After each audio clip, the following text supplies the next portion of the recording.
Hello friends, আপনারা দেখছেন টোটকা নিউজ। আজকের এই ভিডিওটিতে আমি তমলুক লোকসভা কেন্দ্রের 2021 ও 2024 ভোটের বিধানসভা ভিত্তিক ফলাফল কেমন হয়েছিল সে বিষয় নিয়ে বলবো।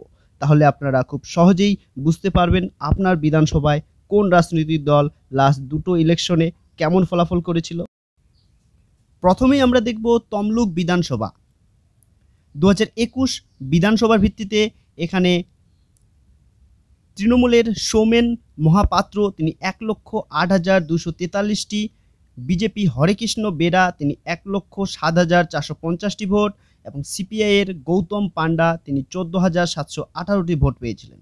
এবার 2024 লোকসভা ভোটে এখানে বিজেপি অভিজিৎ গাঙ্গুলি তিনি 1,14,398টি এবং টিএমসি দেবাংশু ভট্টাচার্য তিনি 97,937টি ভোট এবং সিপিআইএমের সায়ন ব্যানার্জি তিনি 15,533টি ভোট পেয়েছিলেন।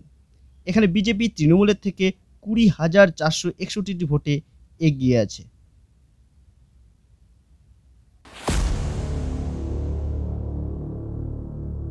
এবার আমরা দেখব পাঁশকুড়া পূর্ব বিধানসভা। এখানে 2021 বিধানসভায় তৃণমূলের বিপ্লব রায়চৌধুরী তিনি 91,213টি, বিজেপির দেবব্রত পট্টনায়ক তিনি 81,553টি ভোট এবং সিপিআইএমের ইব্রাহিম আলী তিনি 20,717টি ভোট পেয়েছিলেন। 2024 লোকসভা ভোটে এখানে অভিজিৎ গাঙ্গুলি তিনি 91,249টি, তৃণমূলের দেবাংশু ভট্টাচার্য তিনি 88,528টি এবং সিপিআইএমের সায়ন ব্যানার্জি তিনি 13,050টি ভোট পেয়েছিলেন। এখানে বিজেপি তৃণমূলের থেকে 2,721টি ভোটে এগিয়ে আছে।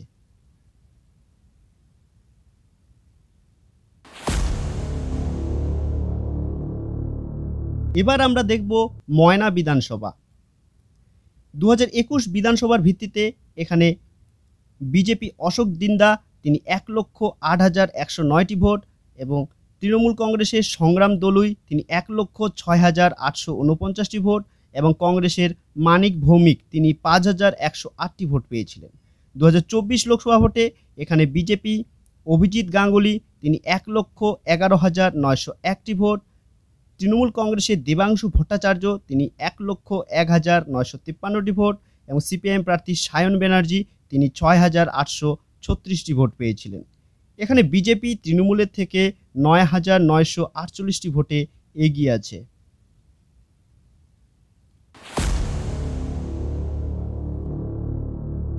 দেখব নন্দকুমার বিধানসভা। এখানে 2021 বিধানসভা ভোটের ভিত্তিতে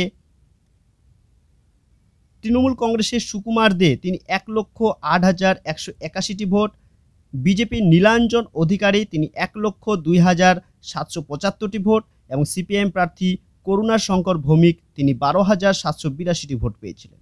2024 লোকসভা ভোটে এখানে বিজেপি অভিজিৎ গাঙ্গুলি তিনি 1,10,754টি, তৃণমূল কংগ্রেসের দেবাংশু ভট্টাচার্য তিনি 1,02,811টি ভোট এবং সিপিআইএমের সায়ন ব্যানার্জি তিনি 12,144টি ভোট পেয়েছিলেন।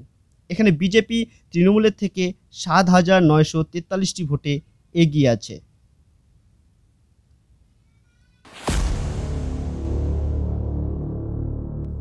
এবার আমরা দেখব মহিষাদল বিধানসভা। 2021 বিধানসভা ভোটের ভিত্তিতে এখানে তৃণমূল কংগ্রেসের তিলক কুমার চক্রবর্তী তিনি 1,01,986টি ভোট, বিজেপি বিশ্বনাথ ব্যানার্জি তিনি 99,600টি ভোট এবং আইএসএফের বিক্রম চ্যাটার্জি তিনি 13,796টি ভোট পেয়েছিলেন। 2024 লোকসভা ভোটের ভিত্তিতে এখানে বিজেপি অভিজিৎ গাঙ্গুলি তিনি 1,05,999টি ভোট, তৃণমূল কংগ্রেসের দেবাংশু ভট্টাচার্য তিনি 96,545টি ভোট এবং সিপিএম প্রার্থী সায়ন ব্যানার্জি তিনি 11,791টি ভোট পেয়েছিলেন। এখানে বিজেপি তৃণমূলের থেকে 9,454টি ভোটে এগিয়ে আছে।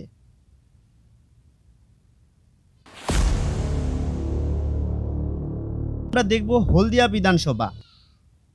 2021 বিধানসভার ভিত্তিতে হলদিয়াতে বিজেপি তাপসী মণ্ডল তিনি 1,04,126টি ভোট, তৃণমূল কংগ্রেসের স্বপন নস্কর তিনি 89,118টি ভোট এবং সিপিআইএম প্রার্থী মনিকা কর ভৌমিক তিনি 22,600 88টি ভোট পেয়েছিলেন। 2024 লোকসভা ভোটের ভিত্তিতে এখানে বিজেপি অভিজিৎ গাঙ্গুলি তিনি 1,10,772টি ভোট, তৃণমূল কংগ্রেসের দেবাংশু ভট্টাচার্য তিনি 92,271টি ভোট এবং সিপিএম প্রার্থী সায়ন ব্যানার্জি তিনি 17,846টি ভোট পেয়েছিলেন। এখানে বিজেপি তৃণমূলের থেকে 18,501টি ভোটে এগিয়ে আছে।